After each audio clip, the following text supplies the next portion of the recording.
Big boss హౌస్‌లో ఈ tracks అన్నీ ఎందుకు జరుగుతాయో ఇప్పుడు అర్థమైందనుకుంటా. ఇందుకే జరుగుతాయన్నమాట. సో, ఎప్పుడో ఒకసారి ఏదో ఒక అవకాశంలో వాళ్ళు మనకు ఉపయోగపడతారు అనే సాఫ్ట్ కార్నర్‌తోనే ఈ ట్రాక్స్ అన్నీ స్టార్ట్ జేస్తారనమాట. కరెక్ట్ టైంకి ఇలా ఆ ట్రాక్స్ అన్నీ పనికొస్తాయన్నమాట. ఇప్పుడు 'డీమాన్' విషయంలో జరిగింది అదే అన్నమాట. సో, లాస్ట్ 2 డేస్ నుంచి జరుగుతున్న ఈ 'డీమాన్ అండ్ రీతు' ట్రాక్ ఏదైతే ఉందో అది ఫైనల్లీ ఇలా ఉపయోగపడిందన్నమాట. ఈరోజు ఎపిసోడ్‌లో ఓవరాల్‌గా ఏం జరిగింది? కామ్నర్స్ బిహేవియర్ ఎలా ఉండింది? క్యాప్టెన్సీ టాస్క్ కోసం వాళ్ళు సెలెక్ట్ చేసుకున్న కంటెండర్స్ ఎవరైతే ఉన్నారో ఆ డెసిషన్ మేకింగ్ ప్రాసెస్ ఎలా ఉండింది? అండ్ తర్వాత వాళ్ళు చేసిన డిస్కషన్స్ వాటి గురించి మాట్లాడుకుందాం. తర్వాత లాస్ట్‌లో జరిగిన క్యాప్టెన్సీ టాస్క్ గురించి మాట్లాడుకోవాల్సిందే. అండ్ తర్వాత రీతు సంచాలక్‌గా కరెక్ట్ చేసిందా? తప్పు చేసిందా? సో, వీటన్నిటి గురించి ఈరోజు రివ్యూలో మాట్లాడుకుందాం. ఇంకా లేట్ చేయకుండా ఎపిసోడ్ రివ్యూలోకి స్టార్ట్ అయిపోదాం. ఎపిసోడ్ స్టార్టింగ్‌లో Ritu I want demand to be captain అని చెప్పిందనమాట. సో, ఇప్పుడు దీన్ని చూస్తే మనకు అర్థం అవ్వాలి. అంటే ఇక్కడ సీన్ టు సీన్ ఏదైతే ప్లాట్ చేశారో లాస్ట్‌లో జరిగిన క్యాప్టెన్సీ టాస్క్‌కి మంచిగా రిలేట్ చేసుకోవచ్చనమాట. అందుకే బిగ్ బాస్ టీమ్ గూడా ఇవన్నీ కట్ చేసి ఏసారనమాట. అంటే ఎవరెవరికి ఏ ఇంట్రెస్ట్‌లున్నాయి, ఎవరెవరిని సంచాలకుగా చేయొచ్చు. సో, ఇవన్నీ బిగ్ బాస్ టీమ్ వాళ్ళు చేసే స్క్రిప్ట్ అనమాట. సో, బయట అనుకుంటుంటారు కదా! ఇది స్క్రిప్టెడ్ అని. సో, మెయిన్ స్క్రిప్ట్ ఏంటంటే ఇదనమాట. బిగ్ బాస్ ఎవరెవరికి ఏ లింకులున్నాయి, ఎవరెవరికి ఏ ఇంట్రెస్ట్‌లున్నాయి. సో, ఎవరు ఆడుతుంటే ఎవరిని సంచాలకుగా చేస్తే మనకు ఒక కంటెంట్ వస్తది. వాళ్ళ డెసిషన్ మేకింగ్ వల్ల ఇంట్లో గొడవలొస్తాయి. సో, ఇట్లాంటివన్నీ ఆలోచించి బిగ్ బాస్ ఒక స్క్రిప్ట్ ప్లాన్ చేసుకొని, దాని పరంగా టాస్క్‌లు డిజైన్ చేసుకొని, దాంట్లో వాళ్ళని ఒక సంచాలకుగా అలా పెడుతూ ఉంటాడనమాట బిగ్ బాస్. సో, ఇది బిగ్ బాస్ ఆడించే గేమ్ అనమాట. సో, ఫస్ట్ అండి రీతు తనుజతో చెప్తుందనమాట. సో, డిమాండ్ గురించి చెప్తుంది. సో, డిమాండ్ అండ్ శ్రీజ మాట్లాడుకునేటప్పుడు శ్రీజ అడిగిందనమాట డిమాండ్‌ని. "నువ్వు ఎవరిని సెలెక్ట్ చేసుకుంటావు?" అంటే, "ఫస్ట్ అయితే నిన్నే సెలెక్ట్ చేసుకుంటాను. అంటే ఏ టాస్క్‌లో గానీ, ఎవరికైనా ఎప్పుడైనా ప్రియారిటీ ఇవ్వాలి అంటే ఫస్ట్ నిన్నే సెలెక్ట్ చేసుకుంటాను. కానీ రేపో మాపో చేంజ్ అవ్వచ్చేమో గదా! ఆ డెసిషన్. అంటే ఇంకెవరైనా క్లోజ్ అవ్వచ్చేమో గదా!" అని చెప్తున్నాడనమాట. సో, అది రీతు ముందరే జరిగింది కాబట్టి రీతుకి ఈ విషయం తెలుసు కాబట్టి రీతు ఏమనుకుంటుంది, రేపో మాపో నేనే కొంచెం ఫేవరెట్ కంటెస్టెంట్ అవ్వచ్చేమో తనకి. అందుకే నా పేరు తీసుకోవచ్చేమో అని చెప్పి హ్యాపీగా ఇది ఎక్స్‌ప్లెయిన్ చేస్తుంది తనుజకి. తనుజకు ఒక డౌట్ వచ్చింది. సరే ఇప్పుడు డిమాండ్ పవన్‌ని పిలిచి నన్ను అండ్ రీతు ఇద్దరిలో ఎవరిని సెలెక్ట్ చేసుకుంటాం అని అడిగి చూద్దాము. ఎవరి పేరు చెప్తారు అని చెప్పి డిమాండ్ పవన్‌ని పిలిచి అడిగిందనమాట. సో, రీతునా నన్నా ఎవరిని సెలెక్ట్ చేసుకుంటావు? ఏదైనా టాస్క్ వచ్చి ఏదైనా ప్రియారిటీ ఇవ్వాలి అని చెప్తే ఎవరిని ఫస్ట్ చూస్ చేసుకుంటావు అని చెప్తే డిమాండ్ పవన్ కూడా రీతు అన్నాడనమాట. తర్వాత మళ్ళీ కళ్యాణ్ కూడా వచ్చాడు. కళ్యాణ్ కూడా రీతు అన్నారనమాట. సో, అందరూ రీతు పేరే చెప్తుంటే కొంచెం తనుజకి జెలసీ ఫీలింగ్ వచ్చిందనమాట. అంటే అందరూ ఒకే పేరు చెప్తున్నారు. తన పేరు ఎవ్వరూ తీసుకోవట్లేదు అనే ఫీలింగ్ కూడా ఉండిండొచ్చు కదా! సో, అక్కడ కొంచెం హర్ట్ అయిపోయిందనమాట. సో, అది హర్ట్ అయిపోయి వెళ్ళిపోయింది. తర్వాత సరే వీళ్ళంతా కాదు. ఇమాన్యువల్ మన దోస్త్ అనుకున్నాం కదా! లాస్ట్ నైట్ 'దోస్త్ మేరా దోస్త్' అని సాంగ్ ఏసుకున్నాం కదా! సో, ఇమాన్యువల్‌ని అడిగి చూద్దాం అని చెప్పి ఇమాన్యువల్‌ని అడిగింది. ఇమాన్యువల్‌కి ఎవరు ఫేవరెట్ కంటెస్టెంట్ అంటే ఎవరు ఉండరు. ఆయన గేమ్ పరంగా అది ఎవరు మంచిగా ఆడితే వాళ్ళనే చూస్ చేసుకుంటాడు కాబట్టి అదే చెప్పాడనమాట. ఆ టైంలో, ఆ నిమిషంలో ఆ గేమ్ ఎవరు ఆడారో అని చూస్తానని ఇమాన్యువల్ క్లియర్‌గా చెప్పాడనమాట. తనూజ అక్కడ కూడా ఫీల్ అయిపోయింది. కనీసం ఇమాన్యువల్ అన్న పేరు తీసుకుంటారంటే ఇమాన్యువల్ కూడా తీసుకోలేదు. ఆ పేరు చెప్తే ఏమైపోయింది అని చెప్పి తనుజ పాయింట్‌లో కొంచెం హర్ట్ అయిపోయిందనమాట. సో, ఫీల్ అవ్వడంలో తప్పులేదు. అంటే కొంచెం బాండ్స్, ఫ్రెండ్‌షిప్స్ ఇవన్నీ ఉన్నప్పుడు కొంచెం ఎక్స్‌పెక్ట్ చేస్తాం కదా! అంటే తనుజ కళ్యాణ్‌తో గాని, డిమాండ్ పవన్‌తో గాని, ఇమాన్యువల్‌తో గాని వీళ్ళ మధ్యనే ఉంటుంది. అండ్ ఇమాన్యువల్ ఇంకా కొంచెం క్లోజ్. ముందు షో నుంచి క్లోజ్ కాబట్టి సో, ఇమాన్యువల్ అన్న పేరు తీసుకుంటాడేమో. సో, రీతుకి వాళ్ళిద్దరన్నా కొంచెం పేరు తీసుకుంటారు గదా! సో, నాకెవరు తీసుకోవట్లేదే అని చెప్పి అక్కడ కొంచెం హర్ట్ అవ్వడంలో రీజనే ఉంది. సో, నెక్స్ట్ టాస్క్ అయితే స్టార్ట్ అయింది. టాస్క్ అయితే చెత్తలో సుత్తిలో గేమ్ అన్నమాట. అంటే ఆ టాస్క్ ఎలా డిజైన్ చేశారంటే దీంట్లో ఎవరు గెలవరు. ఎలాగో వాళ్ళకి టైం పెరుగుతుంది అనే విధంగానే టాస్క్ డిజైన్ చేశారు. గెలవడం అనేది చాలా లీస్ట్ ఛాన్స్ అన్నమాట. అసలు టాస్క్ ఏంటంటే 2 బజర్స్ ఉంటాయి. ఒకటేమో యాక్టివిటీ ఏరియాలో ఉంటది. ఒకటేమో గార్డెన్ ఏరియాలో ఉంటదన్నమాట. సో, గార్డెన్ ఏరియాలో ఓనర్స్ ఉంటారు. యాక్టివిటీ ఏరియాలో టెనెంట్స్ ఉంటారు. సో, ఈ టాస్క్ ఏంటంటే బజర్ కొట్టడం. దాంట్లో 3 ఆప్షన్స్ అన్నమాట. ఒకటి ఇద్దరు బజర్ కొడితే ఏమవుతుంది? ఇద్దరు బజర్ కొట్టకపోతే ఏమవుతుంది? ఒకరే బజర్ కొడితే ఏమవుతుంది? అనేది టాస్క్ అన్నమాట. సో, ఒకరే బజర్ కొడితే అప్పుడు టాస్క్ విన్నర్ అని బిగ్ బాస్ చెప్పాడన్నమాట. ఒకవేళ ఇద్దరు బజర్ కొడితే వాళ్ళ టైమింగ్స్‌లో ఇంకో 1 అవర్ పెరుగుతుందన్నమాట. అసలెవ్వరు బజర్ కొట్టలేదనుకో ఇద్దరికి 1 అవర్ తగ్గిపోతుంది. వీళ్ళలో ఒకరే బజర్ కొడితే అది వీళ్ళ టీమైనా ఒకరే బజర్ కొడితే ఆ టీమ్‌కి విన్నింగ్ అన్నమాట. అంటే వాళ్ళ టైమ్ అంతా 0 అయిపోతుంది. అండ్ వాళ్ళు విన్ అయిపోయే ఛాన్స్ ఉందన్నమాట. సో, అది లీస్ట్ ఛాన్స్ నాకు తెలిసి.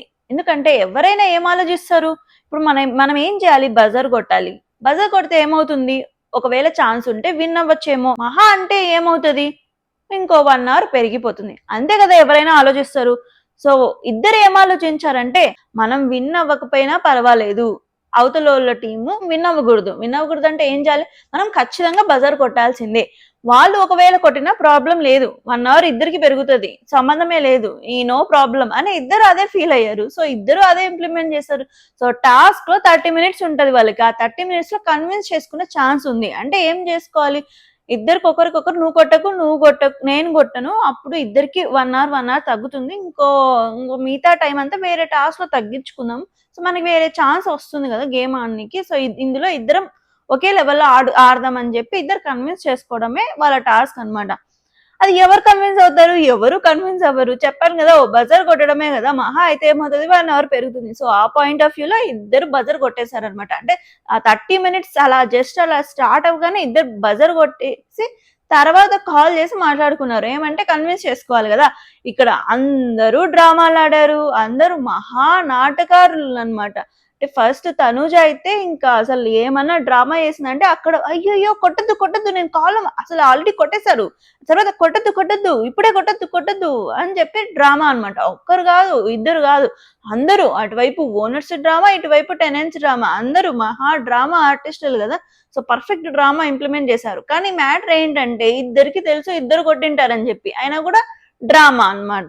ఇమాన్యుల్ అయితే గేమ్ స్టార్టింగ్ లోనే చెప్పేశాడు, ఇద్దరికి 1 అవర్ పెరుగుతుంది, అంతే, ఇందులో ఏం లేదు అని చెప్పి. ఆ తర్వాత సంజన గారి బాధ ఏంటంటే, ఇక్కడే లాక్ అయిపోతామేమో మనము, అసలు బయటికే వెళ్ళమేమో, ఇద్దరం కొడితే ఇద్దరికి 1 అవర్ పెరుగుతూ ఉంటది, ఇలాంటి ఛాన్స్ మళ్ళీ ఇస్తూ ఉంటాడు. అంటే ఈ బజర్ రౌండ్స్ మళ్ళీ ఉంటాయి, ఆ మళ్ళీ అన్నిట్లో కూడా ఎవరు కన్విన్స్ అవ్వరు, అందరూ 1 అవర్ పెంచుకుంటూ పోతామంటే మనం ఇక్కడే లాక్ అయిపోతాము, వద్దు అని చెప్పి ఆవిడ ఆలోచన అనమాట.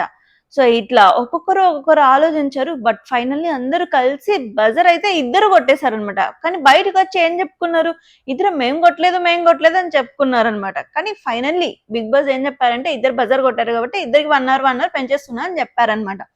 సో ఇందులో కూడా మళ్ళీ బర్నీ గారిని బాగా అనుమానించారనమాట ఈ ఓనర్స్ గ్యాంగ్ మొత్తం. సో బర్నీ గారికి గేమ్ లో బాగాలేక పక్కన కూర్చున్నారు. బట్ అవతల టీం టెనెన్స్ వాళ్ళు ఏమన్నారంటే, అంటే తనూజ బర్నీ గారితో మంచి క్లోజ్ బాండింగ్ రిలేషన్షిప్ ఉంది కాబట్టి తనూజ బర్నీ గారిని క్వశ్చన్ చేస్తే బర్నీ గారు ఖచ్చితంగా ఆన్సర్ ఇస్తారని చెప్పి బర్నీ గారిని పిలిచి మాట్లాడమనింది తనూజ. సో బర్నీ గారు కష్టపడి నీరసంగా ఏదో కష్టం మీద చెప్పలేక ఆయన మొత్తానికైతే ఓనర్స్ వైపు నుంచే మాట్లాడారు, కానీ అది కొంచెం కన్విన్సింగ్ గా లేదు, అది క్లారిటీగా కొంచెం కనిపిస్తుంది అనమాట. సో తనుజకు కూడా అదే అర్థమైంది, ఆయన అంత క్లారిటీగా క్లియర్ గా చెప్పలేకపోతున్నారు, సరిగ్గా మాట్లాడలేకపోతున్నారు బర్నీ గారు, అంటే వాళ్ళు ఖచ్చితంగా కొట్టేసింటారని చెప్పి. ఇప్పుడు ఎన్ని అనుకున్నా ఏం లాభం, ఇద్దరు అయితే కొట్టేశారు కదా. సో దాంట్లో పెద్ద ఇష్యూవే ఏం లేదు, ఆయన నిజం చెప్పినా కూడా అప్పటికి పెద్ద డిఫరెన్స్ ఏం జరగదు, అసలు మొత్తానికి గేమ్ అయితే ఏం చేంజ్ అవ్వదు కదా. సో ఈ విషయం ఓనర్స్ వాళ్ళు కూడా గ్రహించారనమాట. సో మనసులో పెట్టేసుకున్నారు, ఈయన వాళ్ళ టీం నుంచే ఆడుతున్నారు, ఇంకా అందరూ ఆయనని టీమ్ స్పిరిటే లేదు అని అనుకోవడం స్టార్ట్ చేశారనమాట. అండ్ ప్లస్ ఆయన కూడా చాలా అంటే చాలా ఫీల్ అయిపోతున్నాడు. సో ఆయన సిచ్యువేషన్ ఏంటంటే, ఆయన ఏమో టెనెంట్స్ నుంచి వచ్చారు, ఆయన సపోర్టింగ్ మొత్తం, ఆయన దృష్టి మొత్తం అక్కడే ఉంది, వాళ్ళని గెలిపించుకోవాలి, వాళ్ళకి చేయలేకపోతున్నాను నేను అసలు ఇక్కడికి వచ్చి అనే ఫీలింగ్ లో ఆయన ఉన్నారు. ప్లస్ ఇక్కడేమో వీళ్ళు కలుపుకుంటున్నారా, వీళ్ళల్లో ఒకరిలా చూసుకుంటున్నారా ఓనర్స్ అంటే చూసుకోవట్లేదు, అసలు ఈయనని ఎప్పటికప్పుడు పొడుస్తూనే ఉన్నారు. అసలు నామినేషన్స్ లో అందరు నామినేట్ చేశారు, ఆ మనీష్ అయితే అసలు నువ్వు స్నేక్ అంటాడు, బెడ్ మీద పడుకోను, విలను ఎనిమి, ఆయనతో నేను పడుకోవడం ఏంటి అని చెప్పి అంటాడు. అంటే ఒక్కొక్కరు ఒక్కొక్క దాంట్లో ఉన్నారు, ఆయననేదో విలన్ లా చూస్తున్నారు. అంటే ఆయన టీమ్ లో ఒక మెంబర్ లాగా అసలు ఎవరు చూడట్లేదు కదా, ఆయన ఏదో వేరే టీం, ఆ టీమే కాబట్టి మనం ఇంక్లూడ్ చేయొద్దు ఏ టాస్క్ లో అనే ఒపీనియన్ లోనే అందరూ ఉన్నారు. సో వీళ్ళు యాక్సెప్ట్ చేయట్లేదు, వీళ్ళు వెల్కమింగ్ గా లేరు, అండ్ ఆయన కూడా వాళ్ళలో కలవలేకపోతున్నారు. ప్లస్ ఆయన కూడా చాలా ట్రై చేస్తున్నారు. సో లాస్ట్ ఎపిసోడ్ లో బర్నీ గారు చేసిన పర్ఫార్మెన్స్ ఏదైతే ఉందో, ఆ గేమ్ లో ఆడిన విధానం అయితే ఏదైతే ఉందో, ఆయన ఫుల్ 100% వాళ్ళ కోసం సపోర్ట్ చేసి ఓనర్స్ కోసమే నిల్చున్నాడు అనే విధంగానే ఉంది. ఎందుకంటే ఇమాన్యువల్ ని అక్కడ పట్టుకున్నాడు, అంటే వాళ్ళ దాంట్లో స్ట్రాంగ్ ఉన్నదే ఇమాన్యువల్ కదా. బర్నీ గారు కూడా తెలుసు కదా ఇమాన్యువల్ చాలా స్ట్రాంగ్, ఆయననే పట్టుకుంటే వాళ్ళు ఓడిపోతారని తెలుసు, బట్ అయినా కూడా ఎందుకు ఆడాడు బర్నీ గారు. సో గెలవాలనే కదా, అంటే ఓనర్స్ ఒక టీమ్ గా నేను కూడా ఇప్పుడు ఓనర్నే, టెంపరరీ ఓనర్నే, టీం ని గెలిపించాలి అనే ఉద్దేశంతోనే బర్నీ గారు కూడా అక్కడ ఆడారు కదా. సో ఇప్పుడు ఆయన అంటే ఇది ట్రస్ట్ ఇష్యూ వల్ల ఆయన కొంచెం చెప్పలేకపోయారేమో అని నాకు అనిపించింది. బట్ స్టిల్ ఆయన ఎక్కడైతే 100% ఇవ్వాలో అది ఇస్తున్నారు. బట్ వాళ్ళు కూడా అది తీసుకోవట్లేదు. సో ఈ ఈ అన్నిటి మధ్యలో బర్నీ గారు చాలా మెస్ అయిపోతున్నారు, చాలా ఫీల్ అయిపోతున్నారు. సో ఇదే విషయం మార్నింగ్ లేవగానే సుమన్ శెట్టికి బర్నీ గారి మధ్యన కూడా ఇదే డిస్కషన్ జరిగింది అనమాట. సో సుమన్ శెట్టి గారు అంటున్నారు అనమాట, అన్న మీరు అక్కడికి వెళ్తే మీకేదో మంచి జరుగుతుంది, మీకు అంటే ఓనర్ టీమ్స్ లోకి వెళ్తే మీకు మంచిగా ఉంటది అని చెప్పి మేము అనుకున్నాం, కానీ అసలు మేము ఇంత వీక్ అయిపోతామని నేను అనుకోలేదన్నా అని ఆయన బాధపడుతున్నారు. ఆయన బాధపడడం చూసి ఈయనకి ఇంకా బాధ అవుతుంది. అసలు వాళ్ళ టీంలో నేను కదా స్ట్రాంగ్, నేను అక్కడ లేను, వాళ్ళు వీక్ అయిపోతున్నారు, నేను అది చూడలేకపోతున్నాను, వీళ్ళలో కలవలేకపోతున్నాను అని చెప్పి ఆయన ఫుల్ బాధపడిపోతున్నారు అనమాట దీంట్లో. ఈ అన్ని సిచ్యువేషన్స్ లో చూస్తే, ఆయన పొజిషన్ లో చూస్తే, మనం ఆయన తీసుకునే ఏ డెసిషన్స్ ని మనం అంతగా జడ్జ్ చేయలేం. మేబీ ఆయన సిచ్యువేషన్స్ లో అది కూడా కష్టమేమో. ఆయన అవతల ట్రస్ట్ చేసే పర్సన్స్ దగ్గర అబద్ధం చెప్పడం అనేది ఆయన కూడా కొంచెం కష్టం కదా. సో అందులో హాఫ్ ఆఫ్ గా ఏదో చేస్తున్నాడని నాకు అనిపించింది. బట్ ఎక్కడైతే ఫిజికల్ గా తను ఎంత సపోర్ట్ ఇవ్వగలడో అంత సపోర్ట్ ఈ ఓనర్స్ టీమ్ కి అయితే ఆయన ఖచ్చితంగా ఇస్తున్నాడు, అందులో నో డౌట్ బర్నీ గారి విషయంలో అయితే. ఇంకా మార్నింగ్ లేవగానే మార్నింగ్ సాంగ్ అయిపోయిన తర్వాత రాము లోపలికి రావాలంటే ఒక పాట పాడాలని చెప్పి ప్రియ పాట పాడించుకుంటుంది అనమాట రాముతో. యాక్చువల్లీ బిగ్ బాస్ హౌస్ లో పాటలు అనేది నిషేధం అనమాట, పాటలు పాడకూడదు. సో ఇది మెయిన్ రూల్, అంటే బిగ్ బాస్ ఇచ్చే రూల్స్ లోనే అది one of the main rules లో ఉంటుంది, పాటలు పాడకూడదని. సో ఈ విషయం ప్రియాకి తెలీదా?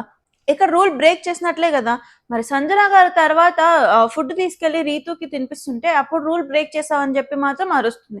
అంటే ఫుడ్ విషయంలో ఎవరైనా ఏదైనా చేస్తే మాత్రం రూల్స్ మాట్లాడుతుంది ప్రియా, కానీ తను మెయిన్ రూల్స్ మాత్రం పాటించదు అనమాట. సో దీనికి మళ్ళీ సంజన గారు కూడా రాముకి పనిష్మెంట్ ఇచ్చారు, కానీ ఆ పనిష్మెంట్ ని బర్నీ గారు చేశారనమాట. సో బర్నీ గారు స్విమ్మింగ్ పూల్ లోకి దూకారనమాట రాము తరపున. సో వాళ్ళిద్దరి మధ్యన ఉన్న బాండ్ అండ్ కనెక్షన్ తో ఆయన ఒక మాట ఇచ్చారనమాట. సో రాము తరపున నేను దూకుతున్నా అని చెప్పి ఆయన తీసుకున్నాడు ఆ punishment. Next Sanjana and flora వాళ్ళిద్దరి మధ్య ఒక మంచి బాండ్ ఒకటి క్రియేట్ అవుతుంది అనమాట. సో అది మంచి బాండ్ క్రియేట్ అవుతుందా లేదంటే సంజన ఏదైనా ప్లాన్ చేసి క్రియేట్ చేస్తుందా నాకు అర్థం కావట్లేదు. ఎందుకంటే నాకు వచ్చే డౌట్ ఏంటంటే, సో ఆమె ఆల్రెడీ అనుకుంది ఫ్లోరాకి నేనిచ్చే కంటెంట్ వల్లనే ఆమె ఇంట్లో ఉంటుంది, సో నేను ఇచ్చే కంటెంట్ స్టాప్ చేస్తే ఫ్లోరా గారు ఎప్పుడో ఎలిమినేట్ అయిపోతారు. సో నెక్స్ట్ వీక్ ఆమెను పంపించాలంటే ప్లాన్ ఏంటి? నేను ఆమెతో మంచిగా ఉండాలి, ఏ డిస్కషన్స్, ఏ గొడవలు ఇవన్నీ రాకూడదు. సో అప్పుడు ఆటోమేటిక్గా ఆమె కంటెంట్ తగ్గిపోతుంది కదా. సో నేను ఇలా చేస్తే బెటర్ ఏమో అని చెప్పి ఆలోచించి ఫ్లోరా గారితో నైస్ ఒకటి ప్లాన్ చేసిందేమో సంజన గారు నాకు అనిపించింది. ఎందుకంటే ముందు ఏం జరిగిందంటే సంజన గారు అందరికి థమ్స్అప్ బాటిల్స్ ఇచ్చారనమాట. అంటే ఎవరెవరైతే మంచిగా ఇంప్రెస్ చేశారో ఆమెని, లేదా క్యాప్టెన్సీలో ఉన్నప్పుడు మంచిగా మాట విన్నారో, ఆర్ బాండ్ ఒకటి మంచిగా ఏదైనా క్రియేట్ చేసుకున్నారో, లేదా ఇంట్లో టాస్క్లు మంచిగా చేశారు అనిపించుకున్నారో, సో వాళ్ళందరికీ థమ్స్అప్ బాటిల్స్ ఇచ్చింది. అందులో ఫ్లోరా గారికి సెకండ్ ఇచ్చింది అనమాట. సెకండ్ ఇచ్చి మన మధ్యన ఉన్న ఈ డిస్టర్బెన్స్ అంతా క్లియర్ అయిపోవాలి, మీరు కూడా అన్ని స్పోర్టివ్ గా తీసుకుంటారని నాకు తెలుసు అని చెప్పి కొన్ని మంచి మంచి వర్డ్స్ అన్ని వాడేసి ఫ్లోరా గారికి బాటిల్ ఇచ్చింది అనమాట. సో చెప్తుంది ఇక్కడ ఏం జరుగుతుందంటే ఫ్లోరా గారికి సంజన గారికి మధ్యన డిస్కషన్. ఫ్లోరా గారు అంటున్నారు, మీరు నాకు ఇట్లా బాటిల్ ఇచ్చి ఇట్లా ప్రైస్ చేసి ఇట్లా నాకు ఇచ్చారు కదా, సో నాకు మంచిగా అనిపించింది అని ఫ్లోరా గారు సంజన గారికి చెప్తున్నారు అనమాట. సో సంజన గారు కూడా నేను అప్పటి వరకే, నాకు ఏదైనా గొడవ కానీ కోపం కానీ ఏదైనా జరిగిందంటే అప్పటి వరకే ఆలోచిస్తా, అప్పటి వరకే ఉంటది అంతా. సో తర్వాత నేను మర్చిపోతాను, కూల్ అయిపోతాను, నేనంతా చిల్ తీసుకుంటాను రా, లైట్ రా, చిల్ రా అని చెప్తుంది అనమాట సంజన గారు. ఇది నైస్ ఒక స్ట్రాటజిక్ మూవ్ అనమాట సంజన గారి విషయంలో. ఒకవేళ ఆమె స్ట్రాటజిక్ గా అనుకొని చేసి ఉంటే మాత్రం ఇది అయితే వర్కౌట్ అవుతుంది అనమాట. సో మెల్లిమెల్లిగా ఫ్లోరా గారికి ఏముంది, ఇక్కడ కంటెంట్ ఏం లేదు, నెక్స్ట్ ఇంకా వెళ్ళిపోవాల్సిన ఆమెనే కదా.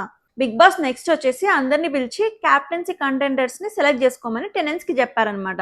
సో ఓనర్స్ విన్నర్స్ కాబట్టి ఓనర్స్ టీం నుంచి ఎవరైనా 3 మెంబర్స్ ని సెలెక్ట్ చేసుకోమని చెప్పారనమాట. సో అందరు కలిసి ఒక డిస్కషన్ చేసుకున్నారు, ఎవరెవరికి ఈ పేరు వద్దనుకుంటున్నారో హ్యాండ్స్ రైస్ చేయమని చెప్పి ఓటింగ్ ప్రక్రియ ఒకటి స్టార్ట్ చేసుకున్నారనమాట.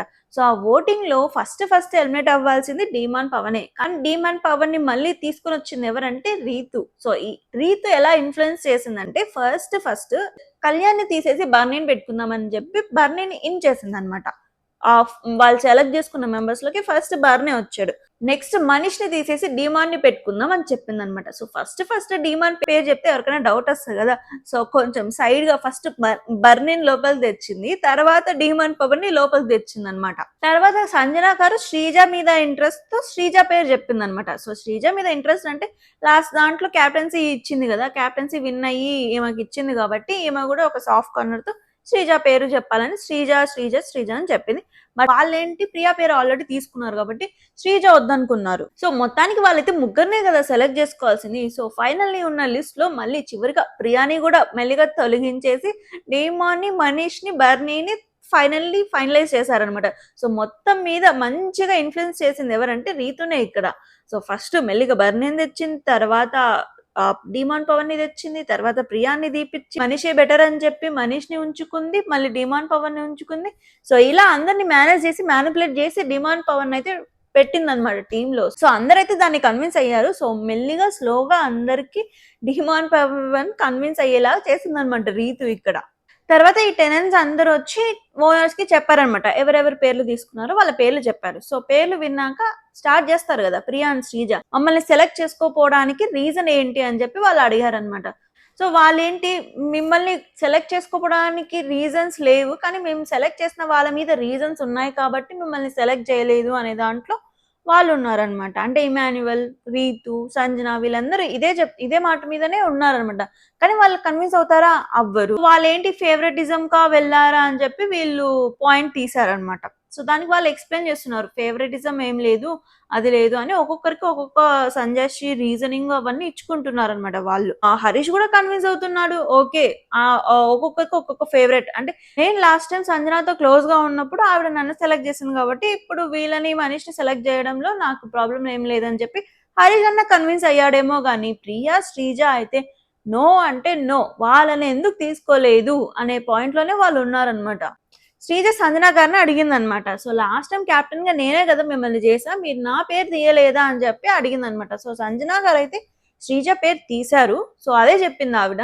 సో నేనైతే తీసాను, బట్ ఇది గ్రూప్ డెసిషన్ కాబట్టి అందులో నువ్వు లేవు అని చెప్పి. సో వాళ్ళు ఓటింగ్ ప్రక్రియలో వాళ్ళు వెళ్ళారు కాబట్టి, అంటే ఇద్దరు మాత్రమే నీకు ఓట్ వేశారు, మిగతా వాళ్ళు ఎవరు ఓట్ వేయలేదు కాబట్టి నువ్వు లీస్ట్ లో ఉన్నావు కాబట్టి నిన్ను సెలెక్ట్ చేసుకోలేదని చెప్పి ఆవిడకి రీజన్ ఇస్తున్నారంట.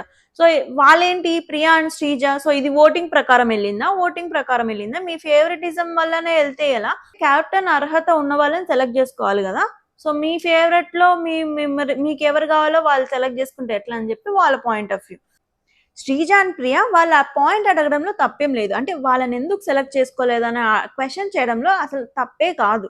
కానీ అది అడిగే విధానం, దాని తర్వాత వాళ్ళు చేసే చేష్టలు కానీ, వాళ్ళని ఎక్కిరించే విధానం కానీ, లేదంటే ఫేవరెటిజం అని చెప్పి అలా ఒక వాయిస్ రేస్ చేసి ఒక డిమాండింగ్ ఫోర్స్ఫుల్ గా అడగద్దు.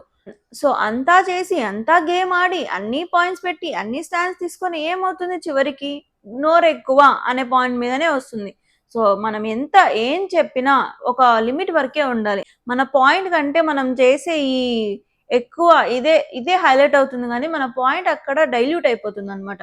సో వాళ్ళు దాన్ని కొంచెం అర్థం చేసుకొని జనాల్లోకి ఇది ఎలా వెళ్తుందో ఏమో, మన పాయింట్ మనం పెట్టామా, వాళ్ళు రివర్స్ లో ఆన్సర్ ఇచ్చారా, జనాలు చూస్తున్నారా, వాళ్ళు డిసైడ్ చేస్తారు అనే పాయింట్ ఆఫ్ వ్యూలో కొంచెం తగ్గితే వాళ్ళ గేమ్ ఇంకొంచెం బాగుంటుందేమో అని నా ఫీలింగ్. ఇంక తర్వాత క్యాప్టెన్సీ టాస్క్ అయితే స్టార్ట్ అయిందనమాట. టాస్క్ ఏంటంటే ఏం లేదు, ఎప్పుడు ప్రతి సీజన్ లో జరిగే టాస్కే అనమాట క్యాప్టెన్సీ టాస్క్. సో పార్టిసిపేట్ చేసే వాళ్ళందరికీ ఒక టీ షర్ట్ ఇస్తారు, తర్వాత వాళ్ళకు రంగు పెయింట్ ఇస్తారు, ఆ పెయింట్ తీసి వాళ్ళ ఆపోజిట్ పర్సన్స్ లో టీ షర్ట్ మీద మొత్తం నింపేయాలి. సో ఇక్కడ ఫైనల్లీ గేమ్ ఆడేది ఎవరంటే Manish, Demon Pavan, Bharani and Emmanuel. So ఈ నలుగురు కదా. సో వీళ్ళల్లో ఇద్దరు ఓనర్స్ నుంచి ఉన్నారు, అంటే యాక్చువల్ చెప్పాలంటే ఇద్దరు కామనర్స్ నుంచి ఉన్నారు, ఇద్దరు సెలబ్రిటీస్ నుంచి ఉన్నారు. బట్ టెక్నికల్ గా ఇక్కడ చూస్తే 3 members ఓనర్స్ నుంచి ఉన్నారు, ఒక్కరు ఇమాన్యువల్ మాత్రం టెనెంట్స్ నుంచి ఉన్నారు అనమాట.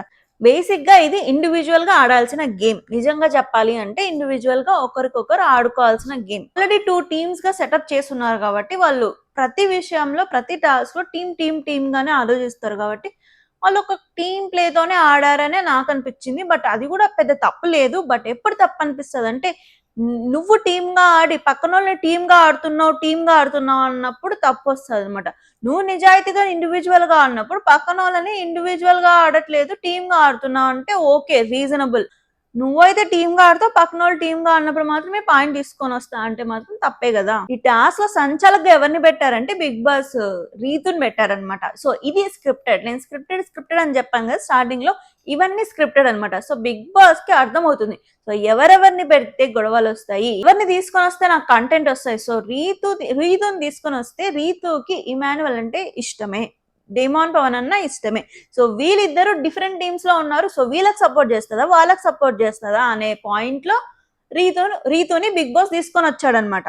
ఇప్పుడు ఏంటి, సో రీతు డిమాండ్ కి సపోర్ట్ చేస్తే టెనెంట్స్ టీమ్ అరుస్తారు, లేదా ఇమాన్యుయల్ కి సపోర్ట్ చేస్తే ఓనర్స్ టీమ్ అరుస్తారు. సో మధ్యలో ఉన్న సిచ్యువేషన్ రీతుక్ అనమాట. సో ఇప్పుడు ఇక్కడ గొడవలు వస్తాయి, కంటెంట్ వస్తుంది అని చెప్పి బిగ్ బాస్ కావాలనే రీతుని తీసుకొని వచ్చాడనమాట ఇక్కడ. సో గేమ్ స్టార్ట్ అవ్వగానే మనీష్ బర్నీ మీద అటాక్ చేయడం స్టార్ట్ చేశాడనమాట. సో ఇక్కడ బర్నీ ఓనర్స్ టీమ్ అయినప్పటికీ మనీష్ ఎందుకు స్టార్ట్ చేశాడు బర్నీని అటాక్ చేయడానికి? సో వాళ్ళు కూడా ఇండైరెక్ట్లీ ఓ కామనర్స్ అండ్ టెనెంట్స్ ఇట్లనే ఆడుతున్నారు కదా, కామనర్స్ అండ్ సెలబ్రిటీస్ ఇట్లనే ఆడుతున్నారు కదా. సో ఒకవేళ బర్నీ అండ్ ఇమాన్యుయల్ గేమ్ కలిసి ఆడినప్పటికీ తప్పులేదు. సో అట్లనే బర్నీ అండ్ ఇమాన్యుయల్ మనీష్ ని అటాక్ చేయడం స్టార్ట్ చేశారు. సో వీళ్ళ ముగ్గురు ఫైటింగ్ లో తప్పించుకుంది ఎవరంటే డీమాన్ పవన్ తప్పించుకున్నాడు. సో ఫస్ట్ రౌండ్ లో మనీష్ ఎలిమినేట్ అయిపోయాడు ఇట్లా.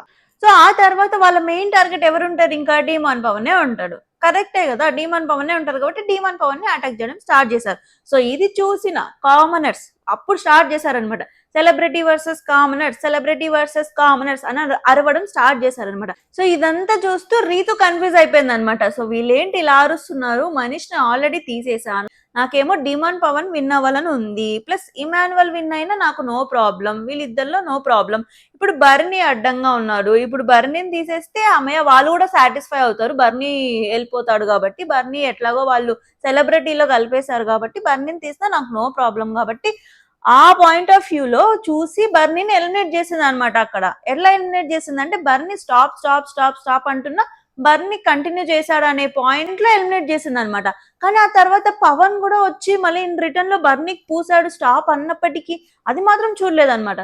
ఆవిడ పాయింట్ ఆఫ్ వ్యూలో ఆవిడకి ఎవరైతే ఫేవరెట్ గా ఉన్నారో సో వాళ్ళ మీదనే ఫోకస్ లో ఉందన్నమాట. సో వాళ్ళు గెలవాలంటే ఏం చేయాలి, మిగతా వాళ్ళలో ఏ తప్పులు ఎతకాలి అనే పాయింట్ ఆఫ్ వ్యూలోనే చూస్తుంది అనమాట. సంచాలకుగా ఎవరైతే ఉంటారో వాళ్ళకి ఎవరైతే ఫేవరెట్ గా ఉంటారో సో వాళ్ళ గేమ్ కూడా సంచాలక్ తీసుకున్న డెసిషన్స్ కూడా అలాగే ఉంటాయి అనమాట, వాళ్ళకి ఫేవరెట్ గానే వెళ్తాయి. సో అందుకే చెప్తున్నాను, సంచాలక్ గేమ్ ఎలా ఇన్ఫ్లుయెన్స్ అవుతుంది అంటే ఇట్లనే ఇన్ఫ్లుయెన్స్ అవుతుంది అనమాట. సో ఇట్లా బర్నీ అయితే ఎలిమినేట్ అయిపోయాడు. ఇంకా మిగిలింది ఎవరంటే Demon Pavan and Emmanuel. So వీళ్ళిద్దరిలో ఎవరు క్యాప్టెన్ అయినా ఆమెకి నో ప్రాబ్లం కాబట్టి, రీతికి నో ఇష్యూస్ కాబట్టి, వాళ్ళు ఏదన్నా మిస్టేక్ చేసిన మధ్యలో okay no problem next time చూసుకోరా అని చెప్పి లైట్ తీసుకుంది. సో అట్లా డిమాండ్ పవన్ ని ఫైనల్ గా విన్ చేయించింది అనమాట రీతు ఇక్కడ. సో అలా ఈ వారం క్యాప్టెన్ డిమాండ్ పవన్ అయ్యాడనమాట. రీతు చేతుల మీదుగా రీతు చేపిస్తే అయ్యాడు డిమాండ్ పవన్ క్యాప్టెన్. సో అలా ఈ గేమ్ లో నలుగురు ఆడాం అనుకుంటున్నాం కానీ 5th పర్సన్ ఎవరంటే రీతు అనమాట. మొత్తం గేమ్ రీతునే ఆడిందని నాకు అనిపించింది ఈ గేమ్ లో. ఆ తర్వాత ఇంకో హైలైట్ విషయం ఏంటంటే ఎపిసోడ్ లో రాని విషయం, అంటే లైవ్ లో వచ్చిన విషయం ఎపిసోడ్ లో మేబీ నెక్స్ట్ ఎపిసోడ్ లో రావచ్చేమో, మళ్ళీ తర్వాత రీతు ఏడవడం అనమాట. ఎందుకు ఏడ్చిందంటే ఆల్రెడీ డిమాండ్ పవన్ క్యాప్టెన్ అయ్యాడు, బయటకి ఏదన్నా నెగిటివ్ గా వెళ్తుందా, నేను తన మీద ఇష్టంగా కావాలనే క్యాప్టెన్ చేశారని అనుకుంటారా, లేదా ఇమాన్యువల్ ని అరిచినందుకు ఇమాన్యువల్ ని క్యాప్టెన్ చేయనందుకు ఇమాన్యువల్ ఏమైనా ఫీల్ అవుతున్నాడా అనే పాయింట్ ఆఫ్ వ్యూలో ఒక కన్ఫ్యూజన్ లో ఆమెకి ఏం చేయాలో అర్థం కాక ఏడుస్తే సింపతితో నన్ను అర్థం చేసుకొని వదిలేస్తారేమో అనే ఆలోచనలో ఏడ్చిందేమో అని నాకు అనిపించింది. ఓ అని ఏడ్చింది, ఫుల్ డ్రామా అని నాకు అనిపించింది. అంటే అక్కడ ఎక్కడ నాకు ఎమోషనల్ గా ఏడ్చినట్లే నాకు అస్సలు అనిపించలేదు. ప్లస్ కళ్యాణ్ కూడా ఎందుకు ఏడుస్తున్నా నాకు అర్థమవుతుందిలే, ఇమాన్యువల్ అంటే నీకు ఇష్టం కదా, ఇమాన్యువల్ ని గెలిపించాలనుకున్నావు, గెలిపించలేనందుకు ఏడుస్తున్నావా అని కళ్యాణ్ కూడా అన్నాడు అనమాట. సో రీతు కూడా అనుకునేంటింది, ఎస్ ఇలా అర్థం చేసుకోనికే నేను ఏడుస్తున్నాను అమ్మయ్య, నేను ఏడ్చినందుకు ఒక వాల్యూ వచ్చింది, ఇప్పుడు నా ఏడుపుకి ఒక అర్థం వచ్చింది, ఓకే అర్థమైంది కదా మీకు ఎందుకు ఏడుస్తున్నాను, ప్లీజ్ అదే ఇమాన్యువల్ కూడా కన్వే చేయండి, ఇమాన్యువల్ కూడా అదే అర్థం చేసుకుంటే అప్పుడు నేను సేఫ్ అవుతా అనే ఉద్దేశంతోనే ఏడ్చిందేమో నాకు అనిపించింది అనమాట. ఇది ఓవరాల్ ఎపిసోడ్ రివ్యూ. మీ అందరికీ రివ్యూ నచ్చిందని అనుకుంటున్నా. నచ్చితే లైక్ చేయండి, షేర్ చేయండి, సబ్స్క్రైబ్ చేయండి. నెక్స్ట్ వచ్చే రివ్యూ కోసం వెయిట్ చేయండి. Until then bye.